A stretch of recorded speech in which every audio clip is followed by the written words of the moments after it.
ကဲဖះရှိခိုးပြီးဦးဇင်းတို့ပဋ္ဌာန်းအကြောင်းဒီကောင်းစရာလေးတွေပေါ့အဘိဓမ္မာနဲ့ပတ်သက်တဲ့တရားစကားလေးတွေဦးဇင်းတို့တွေပြောကြဆိုကြဆွေးနွေးကြလာတာကာမပစ္စည်းရောက်ပြီပေါ့ဗျာဟိုတနေ့ကလည်းကာမပစ္စည်းဦးဇင်းတို့တွေနည်းနည်းပြောခဲ့ပါသေးတယ်ဒါကြောင့်ကာမပစ္စည်းမသွားခင်ဦးဇင်းတို့ဆွေးနွေးကြအတိုင်းပဋ္ဌာန်းပစ္စည်းယုတ်ဒေတာပဋ္ဌာန်းပစ္စည်းအကျဉ်း24ပစ္စည်းရဲ့အနက်ကလေးတွေပေါ့ဟုတ်ဘူးလားယင်တစ်ပတ်တော့ဒကမိုက်တို့ဆိုရမှတ်ပါတယ်ဟုတ်လားကဲဒီနေ့တော့ဦးဇင်းရပါတော့ပူဇော်မယ်ပေါ့ဒကမိုက်တွေဟေတုပစ္စယောဟေ6ပါးဖြစ်၍ပစ္စုပန်တရားတို့အားအမြင့်တဖွဲကျေးဇူးပြုသောတရား၎င်းအာရမဏပစ္စယောအာယုံ6ပါးဖြစ်၍ပစ္စုပန်တရားတို့အားတောင်းမွေးကျူရန်တဖွဲကျေးဇူးပြုသောတရား၎င်းအဓိပတိပစ္စယောအကျေးအမှုဖြစ်၍ကျေးဇူးပြုသောတရား၎င်းအနန္တရပစ္စယောအချမ်းမဲ့တဇတိအကြမရှိဖြစ်၍ကျေးဇူးပြုသောတရား၎င်းဓမ္မနန္တရပစ္စယောကောင်းစွာအချမ်းမဲ့တဇတိအကြမရှိဖြစ်၍ကျေးဇူးပြုတတ်သောတရား၎င်းတဟဇာတပစ္စယောအတုတကွာဖြစ်၍ကျေးဇူးပြုတတ်သောတရား၎င်းအညမညပစ္စယောအချင်းချင်းအပြန်လန်းဖြစ်၍ကျေးဇူးပြုတတ်သောတရား၎င်းနေတယပစ္စယောမိယာဖြစ်၍ကျေးဇူးပြုတတ်သောတရား၎င်းဥပနေတယပစ္စယောအာကြည်သောအကြောင်းဖြစ်၍ကျေးဇူးပြုတတ်သောတရား၎င်းပုရိဇာတပစ္စယောရှင်း၌ဖြစ်နေ၍ကျေးဇူးပြုတတ်သောတရား၎င်းပေဇာဇာတပစ္စယောနောက်မှဖြစ်၍ကျေးဇူးပြုတတ်သောတရား၎င်းအာဒေဝနာပစ္စယောအဖန်ဖန်အထထထုံမွန်းအားတိဖြစ်၍ကျေးဇူးပြုတတ်သောတရား၎င်းကမ္မပစ္စယောပြုပြင်ကြောင်းဖြစ်၍ကျေးဇူးပြုတတ်သောတရား၎င်းဟောကမ္မကမ္မံကရောတိအဘိသင်္ခရောတိဒီကမ္မံဆိုတဲ့အတိုင်းဟောမိမိကြောင့်ဖြစ်တဲ့ယုံနံတရားတွေကိုပြုပြင်စီရင်တတ်၏တဲ့ဗျာဟုတ်လားဒီယုတ်တရားနံတရားတွေကိုဖြစ်ပေါ်လာအောင်စီရင်ပြတတ်တဲ့တရား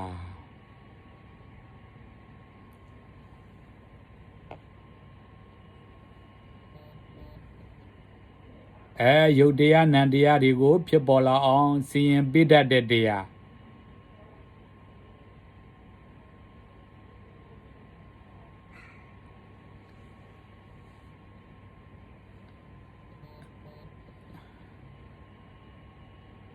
ကြလား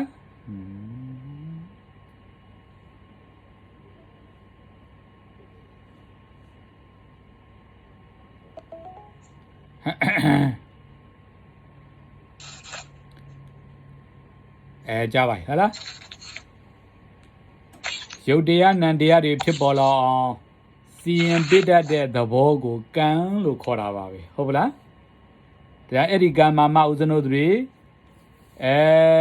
နှစ်မျိုးသဟဇာတကမ္မနဲ့နာနခဏိကကမ္မဟုတ်ပလားဗျာသဟဇာတကမ္မနဲ့နာနခဏိကကမ္မလို့နှစ်မျိုးရှိတယ်ဆိုတာပြောခဲ့ပါတယ်ဟုတ်ပလားနာနခဏိကကမ္မမိမိဖြစ်စေကာလ၌အကျိုးမပေးချုပ်ပြီးနောက်မှသာလင်အကျိုးပေးတဲ့တရားကိုနာနခဏိကကမ္မဟုတ်လားသဟဇာတကမ္မကတော့ယခုပြုစေခဏမှာပင်မိမိယုံနံတရားတွေကိုအတူတကွဖြစ်ဖြစ်ကျေစုပြုတာဒါကိုသဟဇာတကမ္မဆိုပြီးလာပါတယ်နောက်ဦးဇနုအဘိဓမ္မထသင်္ခါပေါ့ဗျာဒါအဘိဓမ္မာတွေကိုအနှစ်ချုပ်တဲ့ဟုတ်လားလက်တန်းအထာဂရာဟုတ်လားဗျာအဲ့ဒီမှာဦးဇနုငငယ်ရသင်ရတော့ကတော့ဝိထိမုတ်ပိုင်းထဲမှာကံ၄ပါးလေးလီဆိုပြီးလာတယ်ဗျ၄ပါးလေးလီဆိုတော့ဟော၄၄လီ16ပေါ့ဗျာကံလေက ကံမျိုးစားတွေ16ဆိုပြီးပထမဆုံးဟာလာကာမစတုကမှာဒီဟာလာကိစ္စစတုကဆိုပြီးကိစ္စအပြင်ကံ၄ပါးဟာလာကိစ္စဝတေနာဟာလာဒီကိစ္စအပြင်ကံ၄ပါးကိစ္စအပြင်ဟောဒီကံတရားတွေဟာ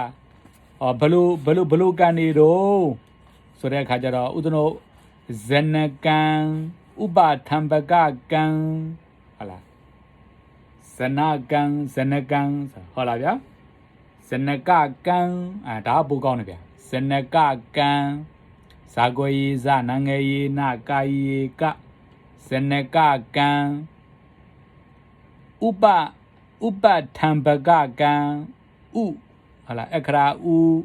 ပါဇောက်ရဲ့တာဝင်းပူနဲ့ထစိန်နုနှလုံးစင်းနောက်မနဲ့ဘာကုံစင့်ကံဥပထံပကကံနောက်ဥပပိလကကံဥဟလာအခရာဥပါဇောယေပါဇောယေလုံးဆန်းဆန်းပြီးလာကြီးယေလဥပပိလကကံဟောနောက်ဆုံးပိတ်ကံကတော့ဥပဃာတကကံဥဟလာအခရာဥပါဇောယေပဃာကြီးယေချာခာတာဝန်ပူယေတကာယေတေမြကံဟလာဥပဃာတကကံဒါကိစ္စဤအစွမ်းအပြင်ကံ၄ပါးကဲဓမ္မကြီးတို့ဤတွင်ကပဲစလိုက်ပေါ်ဓမ္မကြီးကိစ္စဤအစွမ်းအပြင်ကံ၄ပါးကဇနကကံဟုတ်တယ်ဥပအံပကကံဟုတ်ပြီဥပပိနိကံပိလကကံဥပဃာတကကံဟုတ်တယ်ဓမ္မကြီးဇနကဟာလားဟောဖြစ်စေတယ်ဟောဘာဒီကိုဖြစ်စေတာတော့ပရိသန္နေခာပုဒ္ဓိခါတို့၌ဝိဘက်နာမေခန္ဓာကတ္တတာယုတ်စသောအကျိုးဝိဘက်တို့ကိုမိမိကိုယ်တိုင်ဖြစ်စေတတ်သောကုသိုလ်ကံအကုသိုလ်ကံ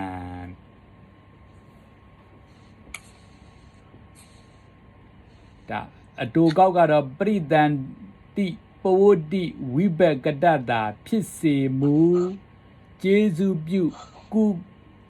အကုဇနကကံပရိသန္တိအခါပဝတ္တိအခါတို့၌ပရိသန္တိအခါပဝတ္တိအခါတို့၌ဝိဘက်နာမခန္ဓာနာငယ်ချာနာမရဲ့ကာယိနဲ့ခါဝေးနောက်နာငယ်နဲ့ထောက်ချိုင်ရေချဝိဘက်နာမခန္ဓာကတ္တတာယုတ်ကာယေကသာသလင်းဂျိတာဝန်ဘူးနှလုံးစင်ရေချကတ္တတာယုတ်စသောအကျိုးဝိဘက်တို့ကိုမိမိကိုယ်တိုင်ဖြစ်စေတတ်သောကုသိုလ်အကုသိုလ်ကံမိမိကိုယ်တိုင်ဖြစ်စေတတ်သောကုသိုလ်အကုသိုလ်ကံဒါဇနကကံကဲဓမ္မကြီးတို့သောဇနကကံဆိုတာ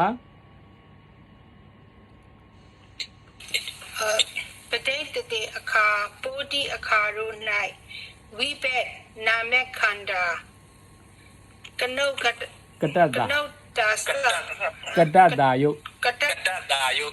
တ္တတာယုတ်ဟုတ်တယ်တော်ခက်တာပဲဗျာကတ္တတာယုတ်စသောအကျိုးဝိဘက်တို့ကိုမိမိကိုယ်တိုင်ဖြစ်စေတတ်သောကုသိုလ်အကုသိုလ်ကံဟုတ်ပြီအမကြီးပေါ်ရင်စာပေဆိုတော့ဒီလိုပေါ်တယ်ကတ္တတာကံဟာလားဒါဟာဇနကကံနောက်ဥပထံပကကံဒါကြောင့်အတူကောက်ပဲဆိုကြတာပေါ့ဗျာ ထောက်ခံတမှုကျေးဇူးပြုဥပထံပကာ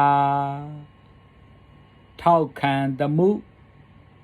ကျေးဇူးပြုဥပထံပကာဒီမှာတော့ကြည်လိုက်အတူကောက်ပဲဆိုကြတာပေါ့ဗျာဒီမိုက်တို့ဥပထမကကံထောက်ခံတမှုကျေးဇူးပြုဥပထမကကံဟုတ်ပြီဒီမိုက်လျော်စွာထောက်ပံ့တတ်တဲ့ကုသိုလ်အကုသိုလ်ကံတွေပဲဟောကံတရားတွေဖြစ်စေတဲ့ကံတရားတွေထောက်ပံ့ဟောကိုယ်တိုင်အကျိုးပေးခြင်းကမစွမ်းနိုင်တော့လဲဇနကကံအကျိုးပေးခွင့်ရစေရန်အခွင့်ရပြန်လင်လဲအကျိုးပေးထက်သန်စေရန်ဒီဇနကကံရဲ့အကျိုးဝိဘက်တွေကိုလည်းကြာရှည်ဖွံ့ဖြိုးစေရန်လျော်စွာထောက်ပံ့တဲ့ကုသိုလ်အကုသိုလ်ကံကိုပဲအကျေအဖြစ်တော့ဥပထံပကကံတဲ့ဒီကမိုက်တို့ရဲ့နော်ဒီကံတရားတွေအောင်ဟောစရာနောက်ဥပပိလကဟုတ်လားညင်နှိမ့်ဆက်ညင်ပန်းနှိမ့်ဆက်ညင်ပန်းညှိုးနွမ်းစေမှုဖြည့်စည်းပြုဥပပိလကနှိမ့်ဆက်ညှိုးပန်းနှိမ့်ဆက်ညင်ပန်းနှိမ့်ဆက်ညင်ပန်းညှိုးနွမ်းစေမှုဖြည့်စည်းပြုဥပပိလကမေတော့ခဝင်ညာကောင်းပါဥပပိလကကံနှိမ့်ဆက်ညင်ပန်းညှိုးနွမ်းစေမှုဖြည့်စည်းပြုဥပပိလကကံ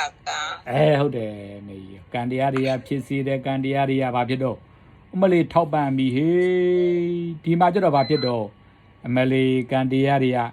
နှိမ့်ဆက်လိုက်တာညှင်းပန်းလိုက်တာညှိုးနွမ်းစေတာအမလေးဖြည့်စည်းလိုက်တာဟေးကြိုက်ရနှိမ့်ဆက်တာဟာဟုတ်လားဘလို့များကနှိမ့်ဆက်တော့ခုနပြောတဲ့ဇနကကံဓမ္မိုက်တော်ဆိုသွားလိုက်တဲ့ဆိုရတယ်လေပရိသန္တိခါမှာဒီကနှိမ့်ဆက်တာဟုတ်လားပုဒ္ဓိခါမလေးဒီကတတာရောအကျိုးဝိဘတ်ဒီဇနကကံအကျိုးပေးခွင့်မရဖို့ဟုတ်လားဒီညင်ပန်းနှိမ့်ဆက်လိုက်တယ်အခွင့်ရပြန်ရင်လည်းအကျိုးပေးမထက်တန်အောင်ကံတရားတွေကဘာတော့မလေးကပ်ပြီးတော့နှိမ့်ဆက်လိုက်တယ်ညင်ပန်းနှိမ့်ဆက်တယ်ဒီဇနကကံရဲ့အကျိုးဝိဘတ်တွေကိုမဖွင့်ပြိုးစေရန်ကပ်ပြီးတော့နှိမ့်ဆက်တတ်တာတဲ့ဗျာဒါကိုဥပပိလကဟုတ်လားဗျာဒါကြောင့်မလို့ဒီကမိုက်တော့ကြားဘူးပါတယ်ကံမခိုင်တန်တိုင်အိမ်ဆောက်တော်လဲမေးတော့ခဝဲဆက်ဆိုကြားဘူးလားဒီမိုက်တော့ဆိုတာကြားဘူးတယ်ညာကောင်းကံမခိုင်တန်တိုင်အိမ်ဆောက်တော်လဲအန်တိုင်းပါဖြစ်လဲမသိဗျမမေ့သွားမေ့သွားကံမခိုင်ရိုင်းသွားတာအန်တိုင်းဆောက်တော်လဲကံမောက်လင်ရိုင်းသွားတာပေါ့ကံမောက်လင်ကျိုးတဲ့ကမကြီးဟလာကံမခိုင်တန်တိုင်အိမ်ဆောက်တော်လဲကံမောက်လင်ကျိုးတဲ့မြန်မာစကားလေဒီမိုက်တွေမေးတော့ဒေါ်တန်တန်မေးရညံကောင်းဟာလားသူ့ကိုမမေးပါနဲ့ဒါတည်းလွယ်လေးတော့မေးပါတယ်တော့ခုနကံမခိုင်တန်တိုင်အိမ်ဆောက်တော်လဲကံမခိုင်အိမ်ဆောက်တော်လဲကံမောက်လင်ကျိုးကျိုး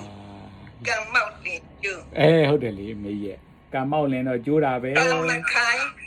တန်တိုင်အိမ်ဆောက်တော်လဲကံမောက်လင်ကျိုးဟုတ်ဘူးလားအမေကြီးတမပြဒါပေါ်တန်တိုင်ကြီးနဲ့အိမ်ဆောက်ပင်ဆောက်ညောတော့လဲကံတရားတွေကနှိမ့်ဆက်လာပြီဆိုရင်တော့အမေကြီးဘာဖြစ်တော့ကျိုးပဲကျိုးပါတယ်ထိုအင်ကြီးကျိုးပါတယ် မဟုတ်ဘူးလား ဟုတ်ပါသည်ဗျာ အမမမဟုတ်လားလိန်မာနေတယ်မီဟုတ်လားဒါဥပပိလကကဟုတ်လားနောက်ဥပဃာတကဟုတ်လားပြတ်ဆုံးစေမူအတင်းပြုဥပဃာတကပြတ်ဆုံးစေမူအတင်းပြုဥပဃာတကဟောဥပဃာတကကံပြတ်ဆုံးစေမူအတင်းပြုဥပဃာတကမေးတော့တန်းရပါတယ်ဗျာလိုလိုလေးပါ ရပါပြီ ဒါပေါ့ ဥပကတက ဟုတ်ပြီ ပြဆုံးစေမှုအတင်းပြုဥပကတက ဒေါ်လာကြီးလားဒေါ်မြကြီးသမီးပြန်လားဒီဇနကကံကိုလုံးဝအကျိုးမပေးဖို့သူကကတ်ပြီးတော့တက်ဖြတ်လိုက်တာပါပဲဥပဃာရကဆိုတော့လေဟုတ်လားကံတရားတွေကဖြစ်စေတဲ့ကံတရားတွေကိုထောက်ပံ့တဲ့ကံတရားတွေကိုဘာဖြစ်တော့ကတ်ပြီးတော့နှိပ်စက်တဲ့ကံတရားတွေကိုကတ်ပြီးတော့တက်ဖြတ်ပြစ်တာဒါကံရဲ့သဘောကလေကိစ္စ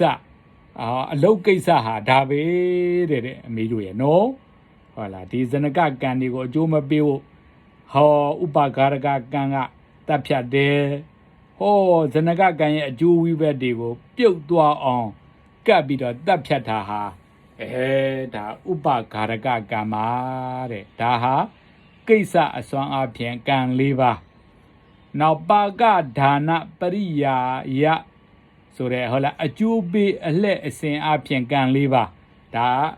ပြီးခဲ့တဲ့တနင်္လာနေ့ကပြောခဲ့တယ်ဂရုကံအကျိုးပေးရာအလှည့်အစဉ်အပြင်ကံ၄ပါးအကျိုးပေးရာအလှည့်အစဉ်အပြင်ကံ၄ပါးပထမဆုံးဂရုကံဂါငရေကရောဂါဤတစ်ချောင်းရင်ရုကံဂရုကံအာတနကံအာယေချာအာတာယေတနငယ်နှလုံးစဉ်ကံအာတနကံ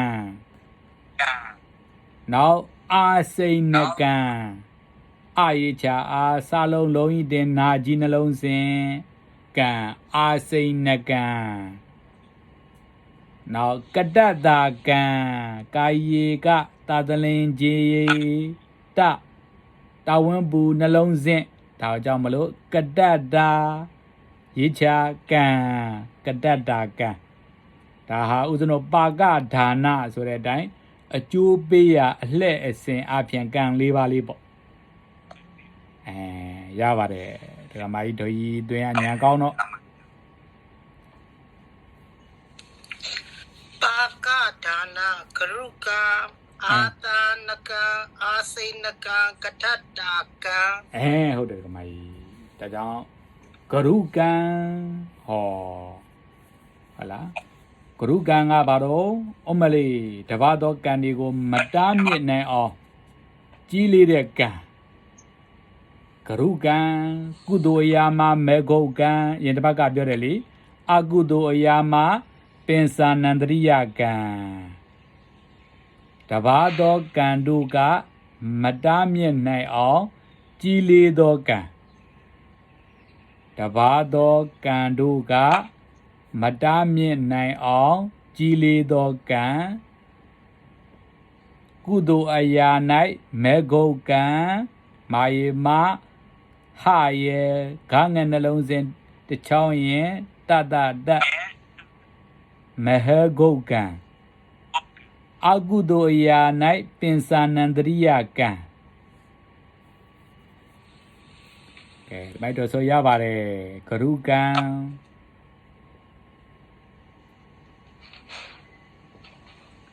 တတိတော့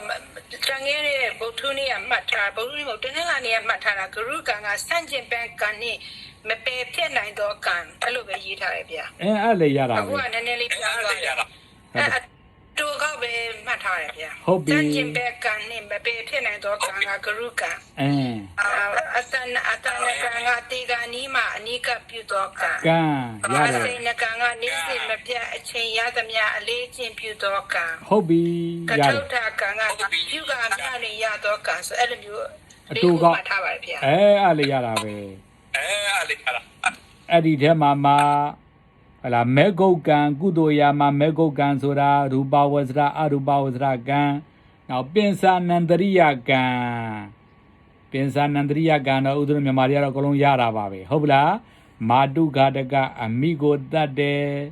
အဖကိုတတ်တယ်ယဟန္နာကိုတတ်တယ်ဖယားကိုသွေးစိမ့်တီးစေတယ်တန်ခါသင်းခွဲတယ်ဒါကိုပါတော့ဗျာပင်စာနန္တရိယကံပင်စာနန္တရိယကံအမိကိုတတ်မှုအဖကိုတတ်မှုယဟန္နာကိုတတ်မှုဖယားကိုသွေးစိမ့်တီးစေ ဒီအောက်မှာပါလာလေဗျာအဲ့ပြင်စံနန္ဒရိယကံ ဂရုကံမှာ ဂရုကံအောက်မှာ အင်းဟုတ်တယ် ဒီမှာဂရုကံရဲ့အောက်မှာထပ်ခွဲတာပေါ့ ခွဲလိုက်တယ်ဟုတ်တယ်ကုသိုလ်အရာမှာ အောက်မှာတနေ့ရောသွားပြီတပါတော့ကံတို့ကမတားမြစ်တာနဲ့ခုနဆန့်ကျင်ဘက်ကံနဲ့မပယ်ဖြစ်နိုင်တော့ကံဆိုတော့အတူတူပဲပေါ့အဲ့လို ဟုတ် ဗျာ ဟုတ်တယ်တကမအတိတ်ပဲချင်းအတူတူ ဟု ပေါ့ တ်ပြီအဲ့ဒီဂရုကံအောက်မှာခုနပြောတဲ့မဟာဂုတ်ကံဆိုတာအဲ့ဂရုကံရဲ့အောက်မှာထပ်ပြီးတော့ခွဲတာလားဗျာ အင်းဟုတ်တယ်ဒီမှာ ဂရုကံထဲမှာကုသိုလ်အရာဆိုရင်မဟဂုတ်ကံ မဟဂုတ်ကံဆိုတာကုသိုလ်အရာ အင်းအကုသိုလ်အရာကြတော့အကုသိုလ်အရာမှာကြတော့ပင်စာနန္တရိယကံ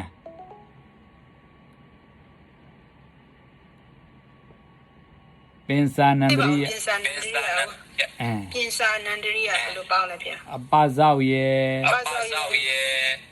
ညမီတို့လေးရဲ့စလုံးအောက်ကရေးချပင်စာညရဲ့အောက်မှာစာလုံးရေးချပင်စာနန္တရိယနာငယ်ရဲ့အပေါ်ကနာငယ်အောက်ကဒါဝင်းဘူးရာကောက်ရေးလုံးဤတင်ရိရပလေယပင်စာနန္တရိယကံဟာပင်စာနန္တရိယကံထိုက်မယ်ဟိမြန်မာတွေကတော့ပြောလို့ရှိတယ်လေဟာလားအမိကိုတတ်မှုအဖကိုတတ်မှုယဟန္နာကိုတတ်မှုဖယားကိုတွေးစိမ့်တည်စေမှုဟာလားအမိကိုတတ်တယ်မာတုဃာတကပိတုဃာတကဟာလားအဖကိုတတ်တယ်ဟာဇာတရမင်းသားဟုတ်ဘူးလားအရဟန္တဂါရကယဟန္တာကိုတတ်မှုယဟန္တာကိုတတ်မှုလောဟိတုပ္ပါဒကတဲ့ဟာလားပါဠိလိုမရေးနဲ့ပေါ့ဖះရှင်ကိုသွေးစိမ့်တည်စေမှုလာရှင်ဒီဝဒတ်လို့ဟုတ်ပလားဖះရှင်ကိုဘာတော့သွေးစိမ့်တည်စေမှုဖះရှင်ကိုသွေးစိမ့်တည်စေမှုနောက်တန်ခဗေဒကတန်ခါသင်ခွဲမှုဒါဟာဘာတော့ဗျာပင်စာနန္တရိယကံ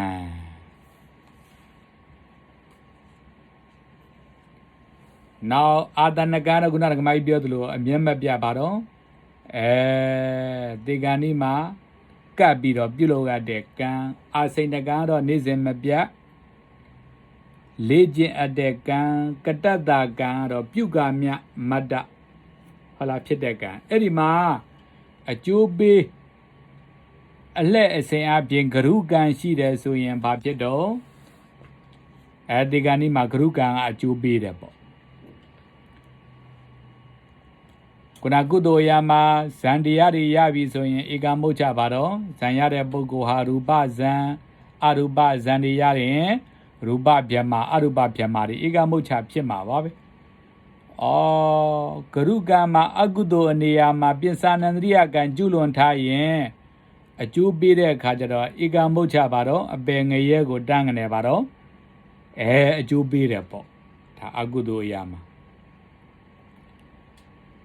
ဒီဂရုကံမှာမရှိဘူးဆိုလို့ရှိရင်အာတဏကံလို့ဆိုတဲ့ဒေဂာနိမှာအောက်မေ့အပ်ပြုအပ်တဲ့ကံကအကျိုးပေးတယ်ပေါ့အဲ့ဒီကံဟလာဒေဂာနိမှာပြုအပ်တဲ့ကံမရှိဘူးဆိုရင်ကိုကဘာတော့အစိဏကံဆိုတဲ့အတိုင်းပဲဘာတော့ကိုနေ့စဉ်မပြတ်လေးကျက်အပ်တဲ့ကံတရားတွေအကျိုးပေးတယ်ပေါ့အဲ့ဒီဂရုကံအာတဏကံအစိဏကံဟာလားအဲ့ဒီကံတွေမရောက်တတ်ဖဲနဲ့မရှိဘူးဆိုလို့ရှိရင်ကိုဟာလားတခါပြုကများမတ္တအဖြစ်ဟာလားပြုခဲ့တဲ့ကံတရားတွေအကျိုးပေးတာပေါ့ဒါတော့ဦးဇင်းတို့ဘာတော့အကျိုးပေးအလက်အစဉ်အဖြစ်နောက်ပါကကာလအကျိုးပေးရာကာလဒါအရင်တစ်ပတ်ကလည်းဦးဇင်းတို့ပြောခဲ့တယ်ဟုတ်ဘူးလားဘာတော့ဒိဋ္ဌဓမ္မဝေဒနိယကံဒါတွေလုံးကြီးတင်နောက်ထရင်ပဲဒိဋ္ဌဓမ္မဝေဒနိယကံဒိဋ္ဌဓမ္မဝေဒနိယကံ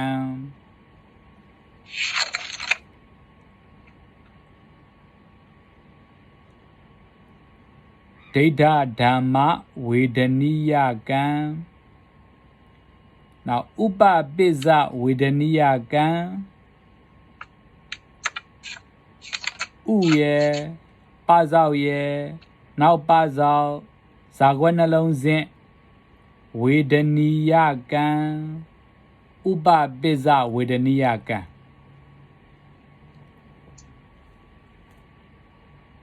နောက်အပရာပရိယဝေဒနိယကံအပရာအာယိအပဇောရာဂောယိချာရာအပရာပရိယပဇောယိပရာဂောယိလုံးတင်ရိ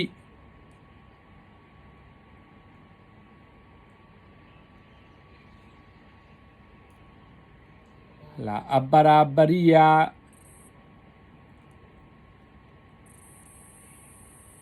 အပရာပရိယဝေဒနိယကံအပရာပရိယဝေဒနိယကံနောက်ဆုံးပိတ်ကတော့အဟောတိကံ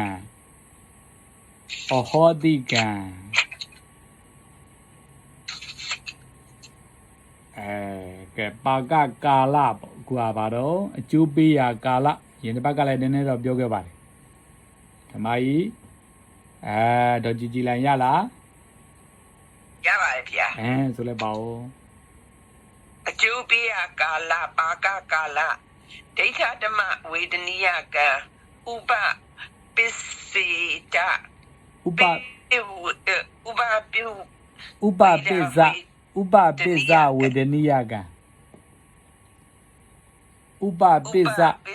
ဝေဒနိယကံဟုတ်ပြီအပရာပရိယဝေဒနိယကံဟုတ်ပြီဟောတိကဟုတ်ပြီဒီမှာယင်တစ်ပတ်ကနည်းနည်းလေးပြောခဲ့တယ်လေဒိဋ္ဌဓမ္မဝေဒနိယကံမျက်မှောက်ဘဝ၌ခံစားအကျိုးပေးတဲ့ကံမျက်မှောက်ဘဝမှာခံစားအကျိုးပေးသောကံမျက်မှောက်ဘဝမှာဒိဋ္ဌဓမ္မဝေဒနိယကံဟာပထမဇောစေရနာဆိုပြီးတော့တောင်းဦးဇင်းတို့ဆိုခဲ့ရတယ်လေမှန်ပါဘယ်လိုဆိုခဲ့တော့ပထမဇောကံဟာခုဘဝမှန်စွာအကျိုးပေးသည်ပထမသောစေတနာခုဘဝမှန်စွာအကျိုးပေးသည်ဟုတ်တယ်ဓမ္မကြီးယခုဘဝအကျိုးပေးဖို့ရန်အတွက်ကြတော့ခံစားအကျိုးပေးတော့သူကဘာတော့ဖေယပစ္စေကဗုဒ္ဓယဟန္တာဟုတ်လားဖူးမြင်တွေ့ပြီးတော့ဒီဖေယပစ္စေကဗုဒ္ဓအနာဂန္ဒီဟာဖလတမဘမှာထကာဇ ကိုလူတဲ့ပုဂ္ဂိုလ်ဟာစေတနာဟာလားလဲထက်သန်မယ်ရလာတဲ့ပစ္စည်းဝတ္ထုကလည်းဓမ္မိဒလာဒပေါ့ဟုတ်လားစင်စင်ကြဲကြဲနဲ့ရလာတယ်ဒါဆိုရင်ယခုဘဝမှာပဲပါတော့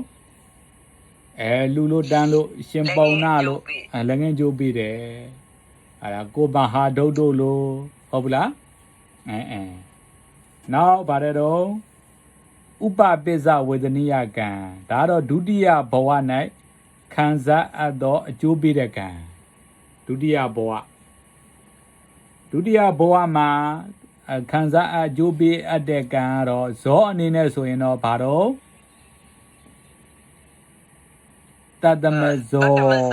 ကံဟာဒုဘဝမန်စွာကျိုးပေးသည်ဆိုပြဆိုခဲ့ပါတယ်ဟုတ်လားနောက်အပရာပရိယဝေဒနိယကံကတော့တတိယဘဝကစပြီးတော့နိဗ္ဗာန်မရမီစัจ जा ခံစားအပ်တဲ့အကျိုးပေးအပ်တဲ့ကံဒါတော့အပရာပရိယဝေဒနိယကံဒါတော့အလဲဇော5ချက်ဟုတ်ဘူးလား5ချက်ဟုတ်တယ်လေအလဲဇော5ချက်ဇော9ချက်လေဒီမှာ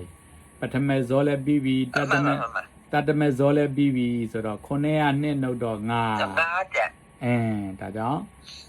အလဲဇောကံဟာဖြစ်လျာမှန်စွာအကျိုးပေးသည်ဆိုပြီးဆိုခဲ့ပါတယ်ဟုတ်လားမှန်ပါအဟောတိကံကတော့အကျိုးလုံးမပေးတဲ့ကံအကျိုးတရားလုံးမပေးတဲ့ကံဒါအဟောတိကံပေါ့နော်ဒါကြောင့်ကံ၄ပါး၄လီဘယ်မှာဦးဇင်းတို့ပါကကိစ္စအပြင်ပါကဒါနအပြင်ဟုတ်လားကိစ္စအကျိုးပေးရာအလှဲအကျိုးပေးရာကာလနောက်အကျိုးပေးရာဌာနဆိုတာရှိသေးတယ်ဒီမိုက်တွေအကျိုးပေးရာပါတော့ဌာနအကျိုးပေးရာဌာနအနေနဲ့ကြတော့အကုသိုလ်ကံကာမဝဆရကုသိုလ်ကံရူပဝဆရကုသိုလ်ကံအရူပဝဆရကုသိုလ်ကံဟုတ်လားဒီမိုက်တို့အကုသိုလ်ကံလာကာမဘုံမှာအကျိုးပေးမယ်ပေါ့အမေတော်ခမင်းအသိပါတယ်ကာမအမေတော်ခမင်းဘယ်နှဘုံခေါင်းကောရတော့မလားကာမဘယ်နှဘုံတော့မေ7ဘုံအမဲတော်လာကြီးလားမေတော်ခမင်းဘာတွေပါလိအပယ်4ဘုံလူဘုံနတ်ပြည်နတ်ပြည်အမေဘယ်နှထပ်တော့6ထပ်6ထပ်မေတော်ခဝင်ရောက်ခဲ့တာတွေမေ့နေပြီလားရေးပြလိုက်စမ်းမအောင်စတုမဟာရေ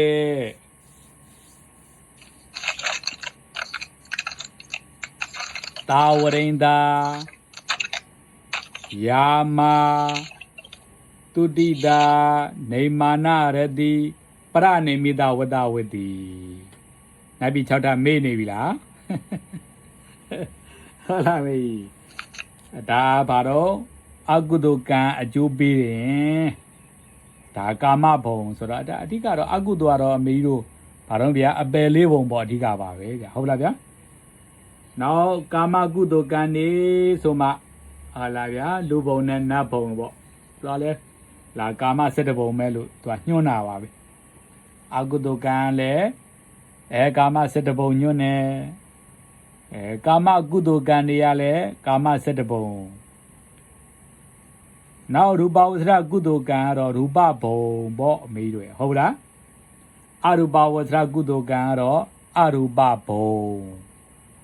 ဒါပါကဒါနအဖြစ်တော့ဒါလွယ်ပါတယ်ထားလိုက်ပေါ့ဟုတ်ပလားဒါကြောင့်ဥဒ္ဓနုတွေပါတော့ဗျာကာမန္တတိဝိပစ္စတိဆိုတဲ့အတိုင်းပဲတတ္တေတတ္တဝါတို့ကိုကာမံကံတိဝိပစ္စတိအကျိုးပေး၏တဲ့ဗျာဟုတ်ပလားဗျာဘယ်လိုများအကျိုးပေးတော့ယတိတံဟိနပဏိတတာယအယုတ်အလတ်အမြတ်အဖြစ်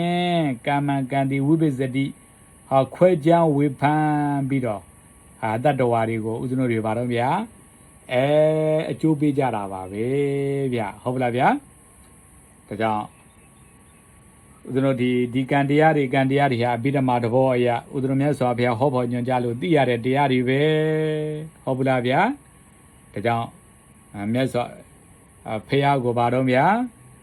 တပိစုတဉာဏ်တော်ကြီးပိုင်းရှင်ကိုဦးဇင်းတို့တွေရှိခိုးပြီးဒီနေ့ပါတော့ကာမပစ္စည်းဒီနေ့ဒီလောက်နဲ့ပဲပေါ့ဗျာဟုတ်ပလားဒါကြောင့်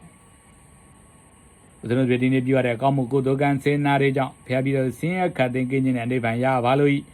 နိဗ္ဗာန်ရောက်ကြောင်းအကြောင်းထောက်ပံ့ဖြစ်ပါစေနိဗ္ဗာန်ရောက်ကြောင်းဖြစ်တဲ့တတိပဋ္ဌာန်မေကိရှိတံကျင့်မှန်တရားတို့ကိုလည်းကျင့်ကြံကြိုးကိုပွားများအထောက်နိုင်ပါလို့ကုန်၏